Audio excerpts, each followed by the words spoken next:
কিছু কিছু এসডিপিআই নেতা আছে ওখানে সবকে উস্কানি দিচ্ছে যে আপনার আন্দোলন করতে হবে, আন্দোলন করতে হবে। আরে ভাই আন্দোলন করবি তোরা, আগে আয়, সামনে আয়। মেয়ে আছে, একটা মেয়ে এক আছে, বছরের মেয়ে আছে, ওই মেয়েটার দায়িত্বটা কে নেবে? সরকার নেবে?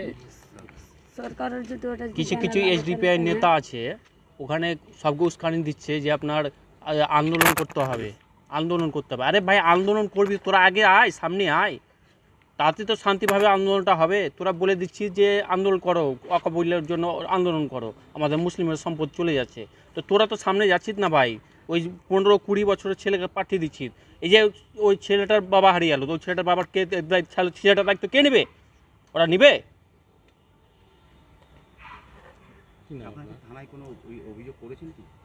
না? অভিযোগ করা হয়নি, থানায় এখনো অভিযোগ করা হয়নি। কি নাম আছে? হায়দার আলী। কি হচ্ছে না ঘটনা হয়েছে পরশু বৈকালে দুপুরের পর 2-2:30টার দিকে আমার ছেলে বেরিয়ে আসছিল ওর মামার বাড়ি থেকে। আসতে আসতে সাজুর মোড়ে নেমেছে গাড়ি থেকে, লোকজন দেখে আমার ছেলে বাড়ি যাচ্ছিল আর পুলিশে গুলি চালিয়ে দিয়েছে, আমার ছেলে ওখানেই পড়েছে। কিছুক্ষণ পর আমরা শুনছি 4টার দিকে কে বলছে যে তোমার বেটাকে গুলি করে দিয়েছে। দিয়ে সব ছুটাছুটি করছি, পুলিশের লাগাতে সাজুর মোড় আসতে পারা যায় না। দিয়ে তখন ঢোঁড়াঢুঁড়ি করতে তো খোঁজ পাই না দিয়ে তখন মলি পুকুর এলাম, মলি পুকুরে এনো তো মলি পুকুরও পেন না, যে না আসেনি। তারপরে ফের বাড়ি গেলাম, ঘুরে বাড়িতে যেয়ে বলছে যে জয়পুরে আছে। আমার ছেলের জ্ঞান ছিল, আমার ছেলে ফের হসপিটাল থেকে ফোন করেছে দিয়ে বলছে যে জয়পুর আছি।